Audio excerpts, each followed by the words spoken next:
To think something so small can connect you to everything that matters. When your life and all you love are on the line. When every second counts in the emergency room, providing immediate access to your medical records.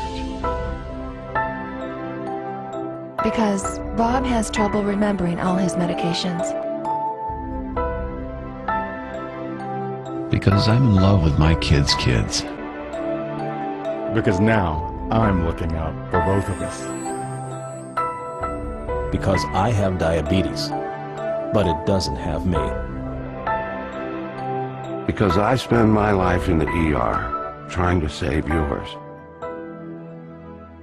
There is no credible cause for concern about implanting these tiny microchips under your skin.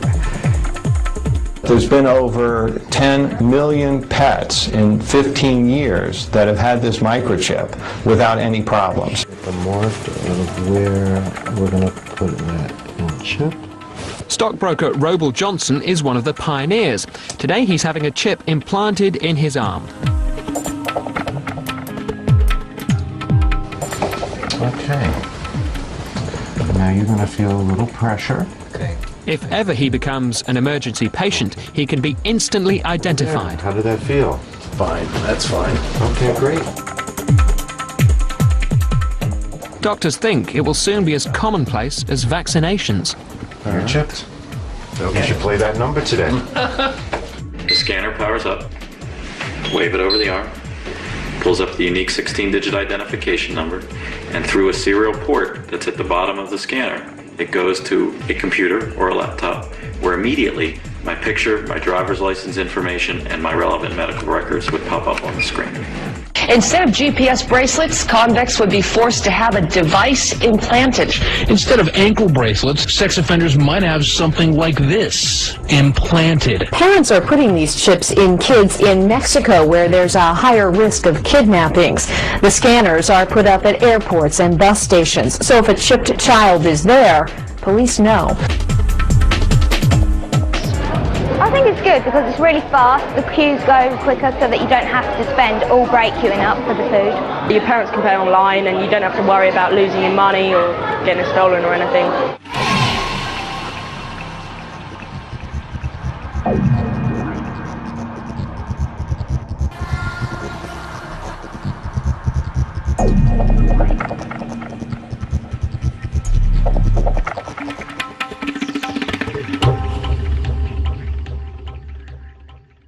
The latest technology for identifying people at the point of sale, for identifying people when they make purchases, is actually the implantable chip that you can actually embed directly into human flesh. It's a tiny glass capsule about the size of a grain of rice. It contains an RFID computer chip. I think that within 20 years when you get born you will get a chip. Super sinister situation when you look away the first world funds come from. It's a super sinister situation when you're buying your food by. And it's a super sinister situation when you look away the first world funds come from. It's a super sinister situation when you're buying your food by. Money, money, money, all I ever hear these days. Every song that the DJ plays, talking of a similar situation. Ain't got none and got to get some. Gotta have more than I had before. Gotta have more than the man next door. Every day I gotta make some more, some more, some more. Well, give me a break, yeah. Let me take some time out. Gotta frisk my mind down before I lose my life now. Give me a break, yeah. Let me take some time out.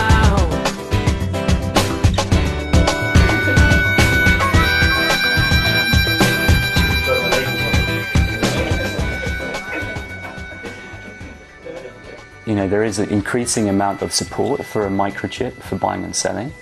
Some people are kind of saying that people are going to be forced to take it, but I think eventually people will be queuing up themselves and taking it. I would not have a problem at all if they wanted to put a microchip in me to help out with any kind of medical security, anything. I'd be fine with it. I saw my thing about the money and banking. I hope in the future I can take one in my right hand. I think it's very cool actually. It's a cool concept. If I was to have a microchip which would benefit me on a personal level, I wouldn't have any problems with the ramifications. Like, for instance, if I had a microchip which would allow me discounts, say, on like toll roads or purely financial reasons, which was exclusive to that, then I'd have no problem. I got chipped. My whole office is getting the chip. I already got the chip. I've got the chip. We got the chip. Now, the points that are most being used to sell the implantable microchip to people are causing a lot of fear and paranoia amongst conspiracy theorists. You know, fears like giving the government too much control. They're trying to bring in the RF chips as a form of control to all of us human beings. If you don't do as you're told, if you don't conform to the authority, you don't conform to controls, you will have your chip turned off and you will not have anything. And if they turn that off, you can't go into shops, you won't be able to get into the doors, all electronically.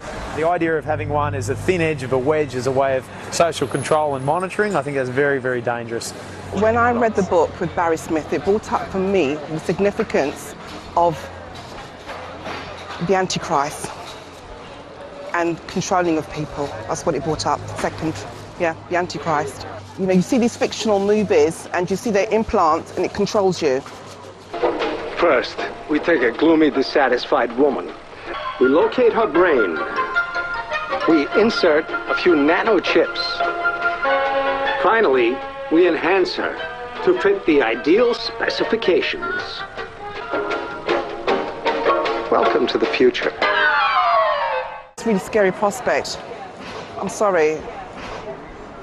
Really scary. Well, I think they're worried about the wrong thing. They're panicking, like, about the wrong stuff. We've come to accept that kind of technology in the past, things like Social Security and credit cards. Those, that was always a concern there, but now people have just come to accept it. I think they'll do the same thing with microchip implants. Personally, I feel that these fear merchants, they do their own cause a disservice. I mean, it's not some tyrant from outside that's going to control us. It's our own inner tyrant, our own greed, that's going to lead us to line up for something like a microchip. When talk turns to the microchip implant being used for buying and selling, control or no control, I think most people would change their story. I feel very strongly that I would say no. But when it comes to you can't travel, or maybe you can't get a job, or you can't get social services, I think that was pretty disturbing, because that's the point at which most people are going to, even if they wanted to say no, might feel forced to say yes. Are there any conditions under which I would allow myself to be microchipped? I don't think so. So basically what you're saying is either you're in this monetary system with the microchip monetized system, or you're outside of that system, and you're asking me is what would I choose? You take the blue pill, the story ends. You wake up in your bed and believe whatever you want to believe. You take the red pill, you stay in Wonderland, and I show you how deep the rabbit hole goes.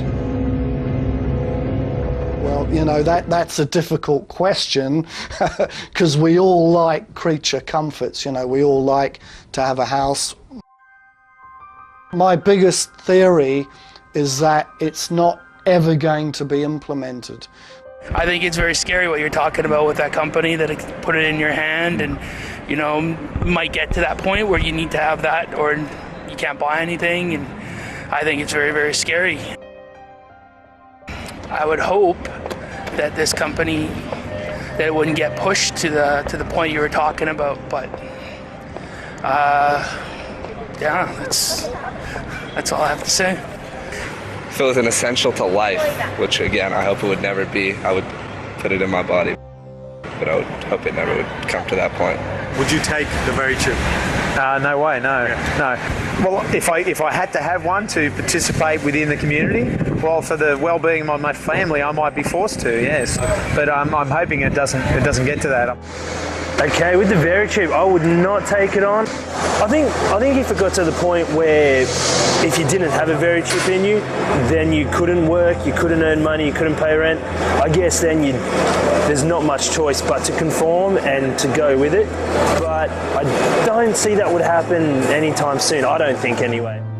I've noticed when it starts costing people personally, you know, i.e. that they won't be able to buy or sell, penny drops. They go into denial, and they don't even want to face the fact that they've surrendered already. I mean, it's like they've just caved in, but they don't even want to face it. And that's really disturbing.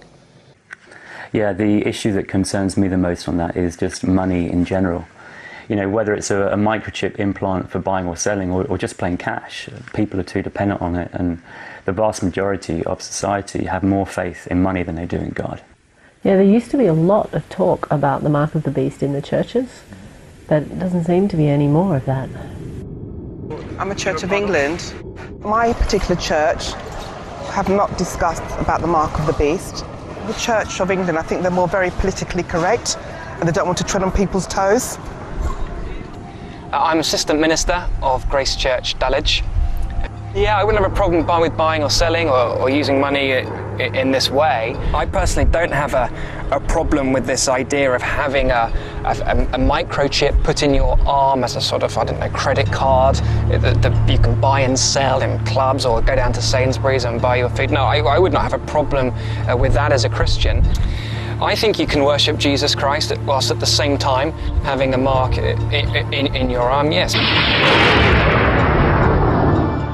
I'm aware that some Christians would consider that a cashless society is a kind of answer to a prophetic text we find in the book of Revelation, that no one can buy or sell who does not have the mark. So it could be, well, if you don't have the right credit card or something else, a chip somewhere, you are lost. I can understand this kind of interpretation. According to our interpretation as Adventists, Seventh-day Adventists, we consider that this idea of worship is a dominant theme here in chapter 13. And when we say worship, we add a small word to explain, day of worship. This idea of selling or buying is not the main topic of chapter 13. We would consider that the Sabbath, that is Saturday, is the day of worship of the believers, the children of God, and there is another day, which is the Sunday, all right? The mark of the beast would be, okay, you go for the Sunday. The mark of the beast is the Sunday worship.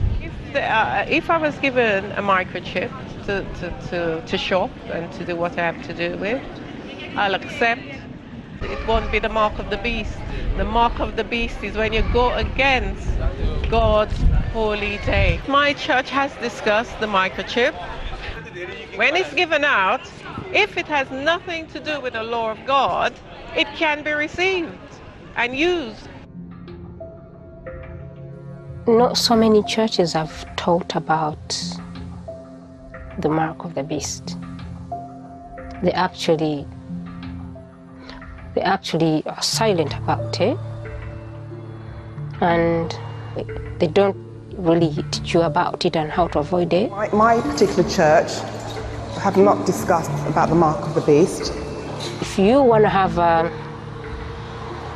congregation that's big, or you want to have people follow you, then you got to speak about prosperity. It's like, okay, God is going to raise you up, or God is going to give you this, He's going to heal you, He's going to give you this or that. And I've been trying to show you that the Bible teaches that God wants you to be rich, that God wants you to prosper. He wants you to be abundantly supplied. If you concentrate on prosperity and you think your life revolves around money, then you're worshiping the beast. And when we say worship, we add a small word to explain, day of worship. I think you can worship Jesus Christ whilst at the same time having a mark in your arm, yes. Most of the churches, or the vast majority of the churches, are not teaching the masses or the followers, that would be followers of Christ, about the money, and that the money is a way of worshiping, is a form of worshiping the beast. Hallelujah! Money coming to me now! Money coming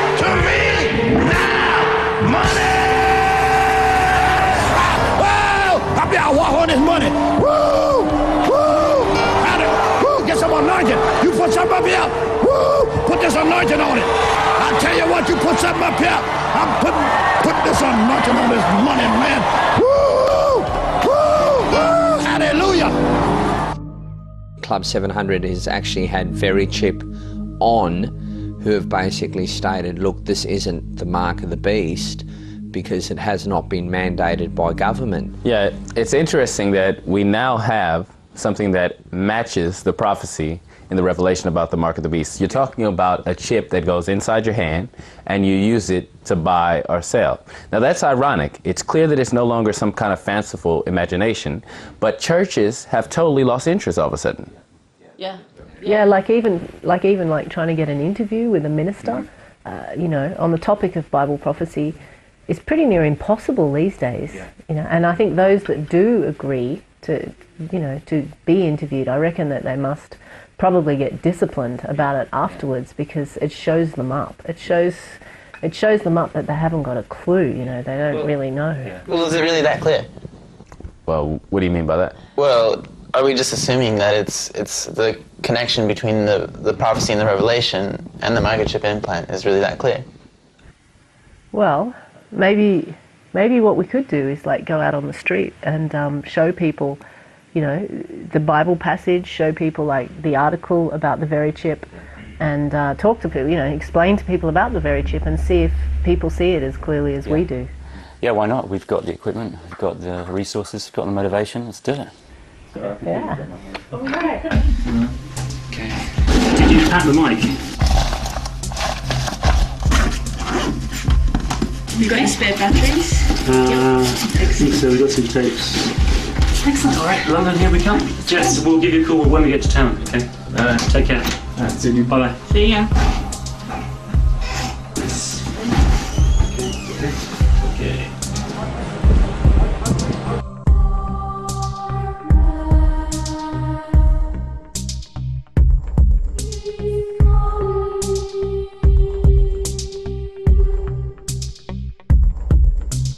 We're here in Catford in southeast London, and we're wanting to ask people directly, people from different backgrounds, about whether they're aware of this development towards the cashless society using microchip implants.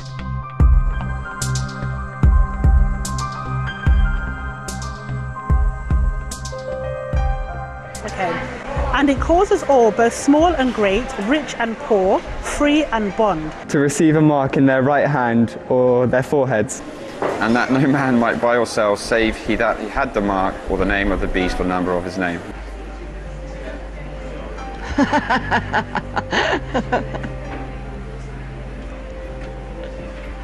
It's just a book, isn't it? I haven't got a lot of time for the Bible. To me, that's just words. Doesn't really mean anything, you know. The Bible clearly lets us understand that the mark will be for trading, for buying, for selling. The choice will be, are we willing and ready to die for what we believe in? And if it means to die and to not accept the mark, then that is what will have to be done. It seems to me that some people think it just makes sense to have a chip rather than do something to do with the Bible. Sure. Can you see any link at all? With well, passage and obviously, but I think it's a major coincidence. I don't think it's possible that someone 2,000 years ago could have prophesied about any scientific developments today. I don't think God has any place in science. So what's it trying to say is that if you have that in your body, that you maybe you're showing the mark of the. It's not. I don't really believe in coincidence so much. I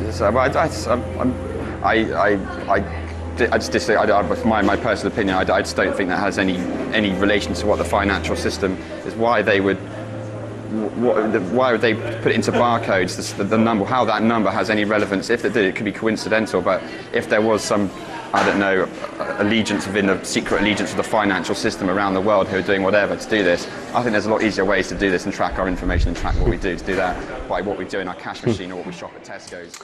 Yeah, it was really interesting seeing the various reactions, and you could see that even the people who argued against the connection, like were aware that it was like a huge coincidence, as they called it. They just didn't have any answers for it. Yeah, I was also impressed, actually, how many people, you know, just out there on the street, had a grasp, you know, had a really good understanding of the whole concept, even though sometimes, you know, they had no religious background at all. Yeah.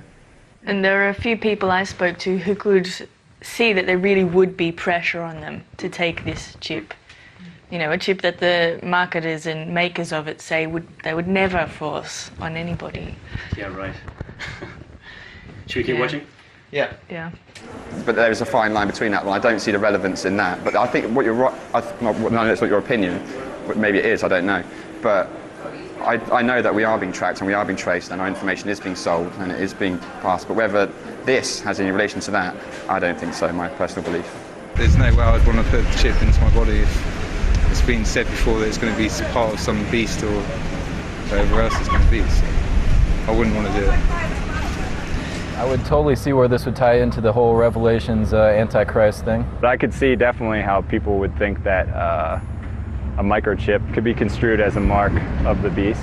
If it comes down to that, the chip is the mark of the beast, and because of my Christian faith, I will never wear it. The Christian faith and several other faiths have intertwined into it a mark of the beast concept, which is generally seen these days and accepted as the microchip. It's going to have a massive effect on people consciously and in their communities. There's going to be a rejection on that level alone. If I was to be cut off, I still wouldn't take the chip. I would find a community, no matter how hard it took, that didn't require that level of submission. Yeah, what I found most interesting about watching this is that the people who could see the issues most clearly were usually not religious. They're oftentimes on the fringes of society, the kind of people that Jesus really would have associated with. And well, I met these street punks, you know, these people in Utah, and I barely mentioned the implantable microchip with them. And what they said was pretty good. Maybe we can check it out and check it out. Yeah, sure. Have a look. Oh, the computer chip that they're gonna put into us. That hey, you know what? I think about that one. If you read the Bible, dude, it says you cannot buy, sell, or trade without the mark of the beast. It's so easy. It's convenient. It's right there. Beep. Oh, everything's right there. Beep. And I will never ever put a chip in me or in any of my children. Oh no, that's I don't want to be marked. Man. The people that actually have the chips and the cards, you would not believe how much that they actually waste. They're actually gonna throw away enough to us unchipped people. We can actually survive, dude, without chips. Because money is just paper shit. It's nothing. Why would I trade like paper shit that you can't use? There's no use for it. Like you can't make it into anything. You can't grow anything with it. This is not your property. This is property of the United States government, and this is a federal offense. Money, money, money, all I ever hear these days. Every song that the DJ plays, talking of a similar situation. Ain't got none and got to get some. Now you can't even tell it was here. Alright? What is still here is us. Us, human beings. The people who need to take care of each other instead of taking care of yourself. I met someone at an alternative gathering who was like an atheist, and he did much the same thing. He brought it up without me even mentioning it, you know, as soon as I mentioned the very chip. And it still just amazes me how people who, you know, you wouldn't even consider to be religious can see the obvious even more than the supposed experts on the Bible. There's an interesting passage in the book of Revelations which talks about the mark that is placed on people, where nothing shall be bought or sold without this mark. I'm not a Christian. I don't even believe in God in the conventional sense of the word. However, as with all ancient texts, the Bible deserves to be looked at carefully and to see if there's anything in it that might be of interest historically. I'm hoping a time when maybe the genuine message of Jesus will come through. Did you see that? Did you see that? I'm hoping for maybe, this is an atheist saying, I'm hoping for the genuine message of Jesus to come through. I mean, that is a classic. Yeah, you can imagine Jesus going around and gathering his disciples from people like this, you know? Yeah. They're all a bit radical in one way or another. Hardly a suit and tie amongst them. I don't know a lot about the Mark of the Beast prophecy, and I don't know a lot about this chip thing, but from what you've told me just then, they seem pretty similar. No, I'd never take a chip. I'd never microchip myself.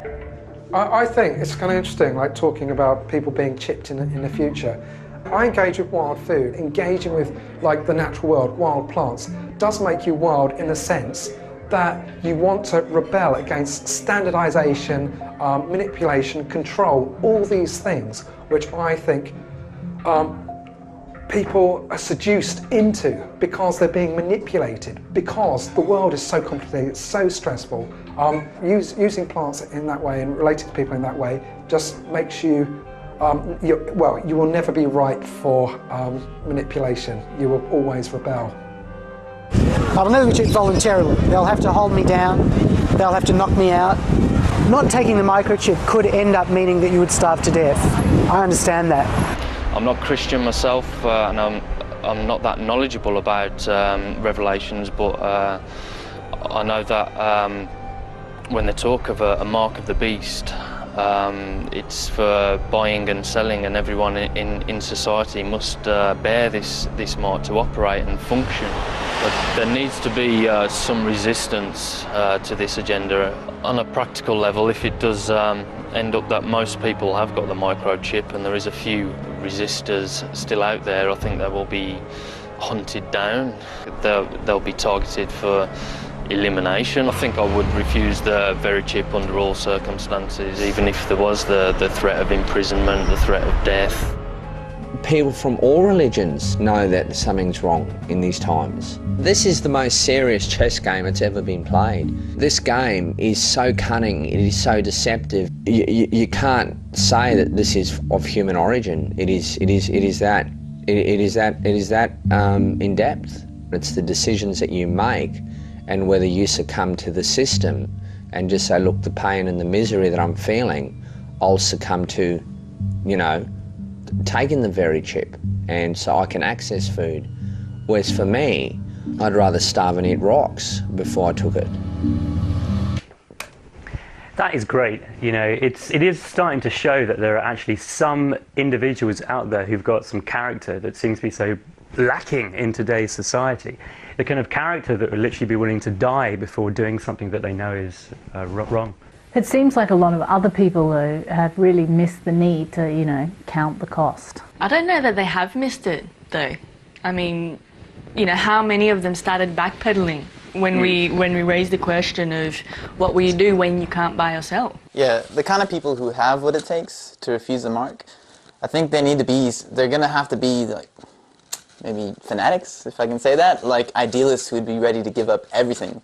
Change their whole entire lifestyle before they would go against their conscience. Maybe we messed up by not giving people the next chapter in the book of Revelation to read. You know, the one where it really hits home how seriously God views this whole concept of the mark? Well, this guy knows what it's about. You can tell by what he's saying.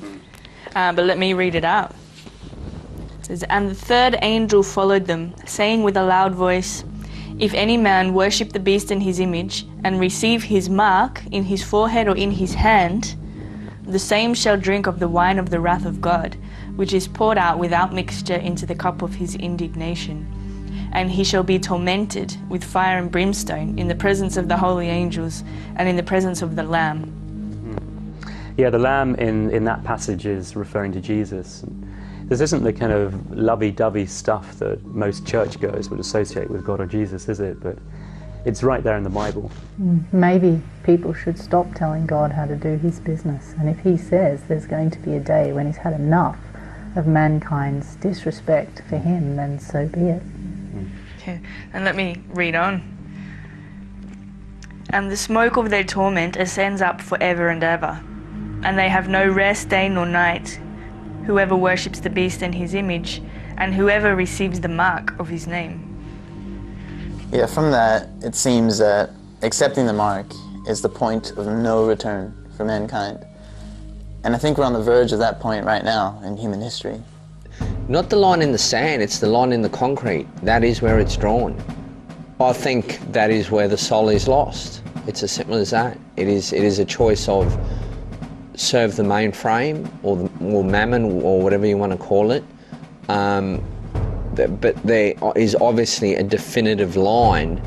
Actually, I did let that one marketing guy who I interviewed in the cafe earlier read the passage, which is probably why he fell to pieces so much. My guess is that he'd never even heard of that passage before, and he chose not to accept it, probably because it was easier to stay in denial.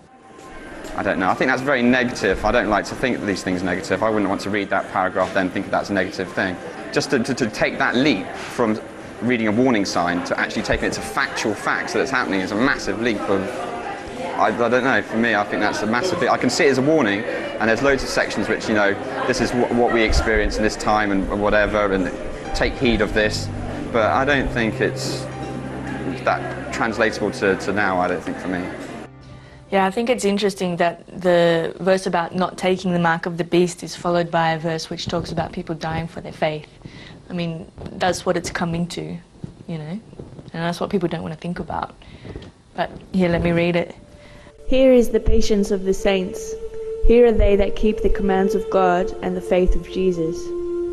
And I heard a voice from heaven say to me, Write, blessed are the dead which die in the Lord. One of the problems that I found about most religious discussions concerning the book of Revelation is that it's all about matching up symbols and dates, or trying to convince people that your church is the one true church. It never seems to relate back to the teachings of Jesus. But when you recognize that the mark of the beast, you know, is all about buying and selling, there is an obvious link. Jesus, you know, commanded his disciples not to work for food, not to even think about where their material needs would be, you know, come from, or you know, how they'd be met. But where is there anyone today actually teaching people to obey the teachings of Jesus? You know, Jesus made it clear that the choice would be between serving God or mammon, or God and the mainframe, as that guy Greg put it earlier. Yeah, there's a guy here in the UK who's been living like without money for more than a year now. And he's not really the religious type, but he's got it really spot on about the buying and selling. And he seems to understand that it may cost us our lives in the end. Yeah, I've been thinking about this, and I feel like sometimes the soldiers of peace aren't as brave as the soldiers of war. And that if you see the soldiers of war going into battle, they're prepared to die for what they're doing. We all need to be a little bit braver. We all need to stand up and be counted and be heard. I think we all, myself completely included, need to be braver. I've been living for the last 12 months without money. Where we used to find security in friends and family and the greater communities we lived in, we now see security in notes and coins. When we buy and sell things, we're saying, I'm going to help you, but I want something in return. What better reason to help somebody than the fact they actually need some help? Like, do we actually always need to get something in return? Think about it. Nobody goes to your dad like, well, you know, I've cooked dinner this evening, that's £5. If we all work together, share the resources, not only would it be better for the environment and would we use less resources, it's much better for us as people. Yeah, Mark and some of his friends recently put on an alternative gathering in Bristol, which coincided with Buy Nothing Day. I think it was called the Free Economy Festival, and it was a fantastic day because everything was done for free. No money changed hands, no one was paid for what they did, and even the food itself was free because it was rescued from supermarket bins. Yeah, they fed more than 1,000 people, and there was still food left over. So it was a really good illustration of those what those street punks that you interviewed, Jesse, were saying about how you could survive on what the people throw away. Here's some footage of the gathering. So just here at the Buy Nothing Day Festival, and there's an army of volunteers, as you can see, busily prepping a 3-course meal, which is going to be served later on. So it's great to be a part of this.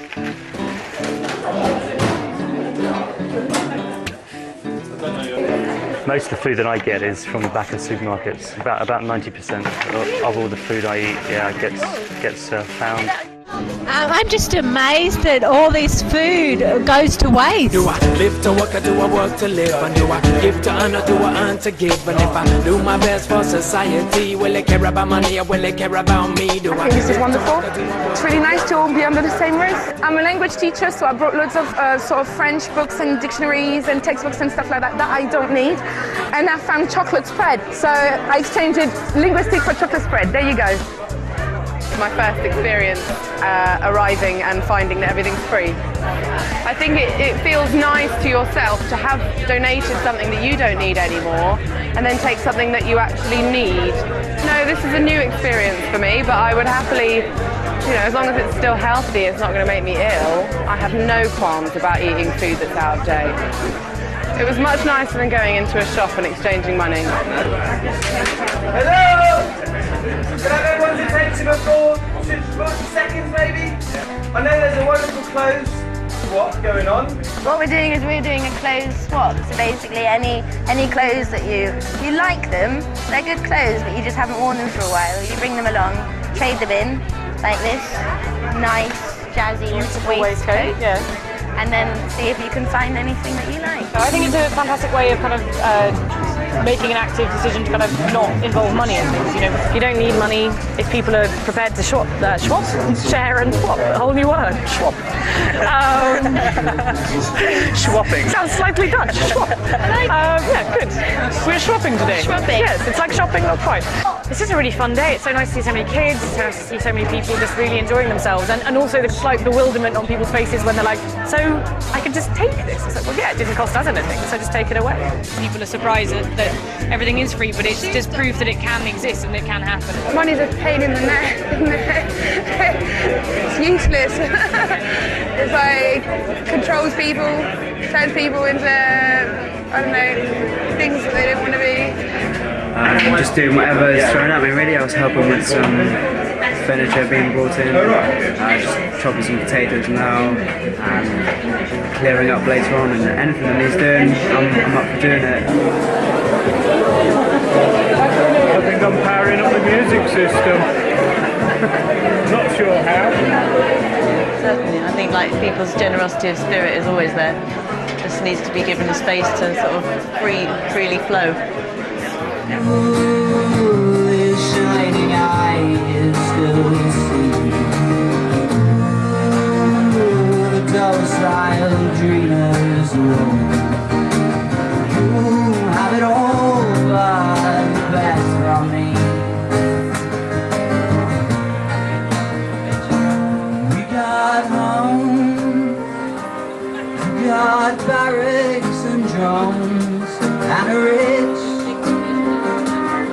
voices on your throne. I got empathy, you got apathy, I got wrong. Thank you, that was funny.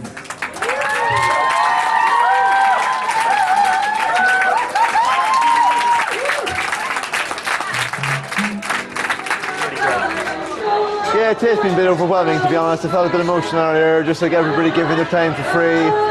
These guys work their arse off all day. Like, I haven't seen people get paid a lot of money work this hard, non-stop, relentlessly. There's been a couple of thousand people through the doors here today at some point, and just experiencing living without money for one day. I do think that is a significant point. Which point? Well, the fact that what happened there was just for one day. I mean, people had a lot of fun. We all did. But as we've seen from the other footage, it's going to take a lot more dedication than that. I think Mark Boyle definitely could see that, but I'm not so sure that the others did. You know, it's not just going to be about giving up the things we don't need. We may one day actually be forced to lay down our lives for one another. Yeah, I interviewed someone at that festival who was talking quite seriously about living without money. But it seemed like even in that setting, she seemed sort of somewhat cautious about what she was saying. I'm nervous about talking about it to people because even the hippiest of hippies get like their prickles come up when you start talking about doing the job that you want to do and not having to enslave yourself for your money, because no one wants to have to do it, so everybody hates it. So when someone comes along and says you don't need to do this, you know, everyone gets like, but I do, I have to. And that tension, I think it all hangs on that tension in some ways. I mean, it compromises you're never giving totally and you're never receiving totally when you're using money, because you're always aware of the back current of the exchange.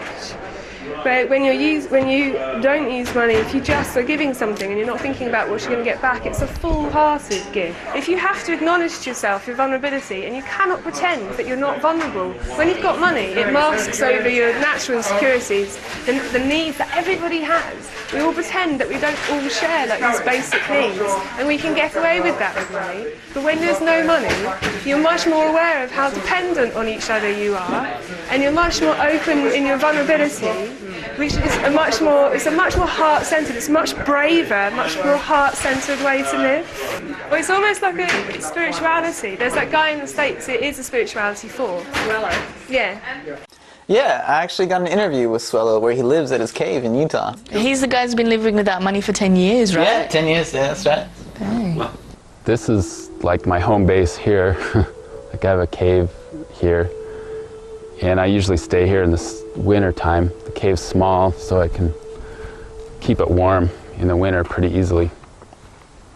But I also have a camp in town, and that I move around now and then. It's very temporary. Well, everything is. And often in warmer months, I travel around the country, just live wherever randomness takes me. I remember thinking, going through periods where I thought that, or I wondered why we didn't practice the teachings of Jesus. It's like he was more of an icon to be worshipped than to be followed in practice. We divide the world up among different religions and philosophies, but to me there's only two. And it doesn't matter whether you call it Christian, Hindu, Buddhist, whatever. Basically they all boil down to love or money, God and mammon. The Buddha said there are two paths, one leads to wealth, one leads to nirvana. And Jesus said one leads to mammon and one leads to God. So those are the only two religions in the world. One's spiritual and one's materialism.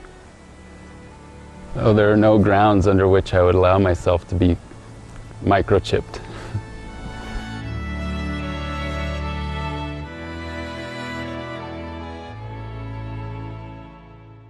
Yeah, we interviewed a lot of people about issues relating to this. There was that guy, Andy Hamilton, in Bristol, who's a co-author of the Self-Sufficient-ish Bible. Fergus Drennan, who's a sort of famous wild forager. Greg Nicoletis, who's the founder of the We the People Will Not Be Chipped movement, who works closely with Catherine Albrecht. It's quite a few people. I think that Swello and Mark Boyle represent the two strongest proponents of this message, though. Because I think they have their act together and they're more than just talk. So how do we include what we're doing in the film? Well, the cameras are rolling. Why don't we just talk into the cameras? Okay, here goes. So we don't normally live in houses like this. We don't live without money entirely, but we do live without working for money. And as a group, some of us have been living like this for more than 20 years. We get most of our food from the back of supermarket dumpsters. We live and travel in vehicles that run on waste vegetable oil. Yeah, and we use solar panels to get our electricity from. But really we're preparing for a time where we won't be having vehicles at all and we'll be living pretty much like Swello. Yeah, we're training. We're learning how to survive just through faith in God, and we're preparing for a time when people of conscience in the world everywhere are going to have to survive without buying and selling. Some of us will die in the process, but there is a great need for us to be preparing right now. A big part of that preparation is getting the message out to others, like we're doing with this film. But we need to be clear that it's not all about us either. It's about people finding a faith that's bigger than money, and then linking up with others who have a similar kind of vision. There are dark times ahead, but God wants to prepare us for it by teaching us to take the message of Jesus seriously right now, before the axe falls.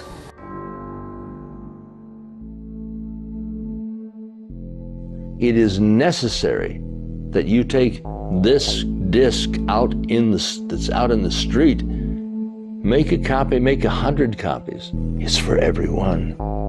Don't take the mark of the beast. Don't take the mark of the beast. Don't take the mark of the beast. Don't take the mark of the beast. conspiracies. That's why they're feeding us TV, CDs, video games and DVDs. So we'll believe these to be giving us verities. Welcome to the edge of subliminal tyranny. They're giving you liberty to be who you wanna be, as long as it constantly is left to the economy.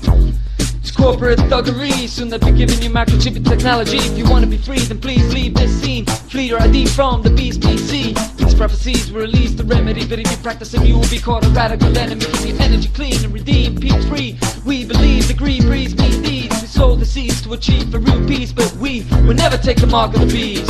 Don't take the mark of the beast. Don't take the mark of the beast. In times as dark as these, please don't take the mark of the beast. Don't take the mark of the beast. Don't take the mark of the beast. In times as dark as these, please don't take the mark of the beast. What is going on?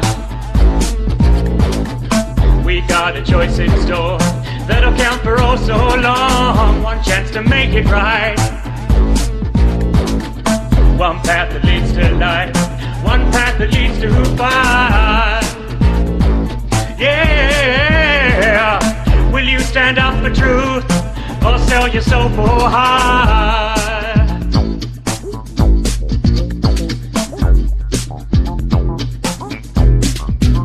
What tricks this? That the barcode is 3 6s fixing it. 3 parallel lines with a 6 in it. Time to open up your eyes, get the scriptures in. The church is paralyzed, so they're missing it. When money's out of lies and no Christians in. They claim to follow Christ, but they're dissing him. They're so busy shouting praise, they ain't listening. I know the picture's grim, it's gonna get worse, but first it's a curse. It's coming upon the face of the earth. The human race will give birth to the worst person, and nerds may even lurk in the church. Is that how it works? They try to insert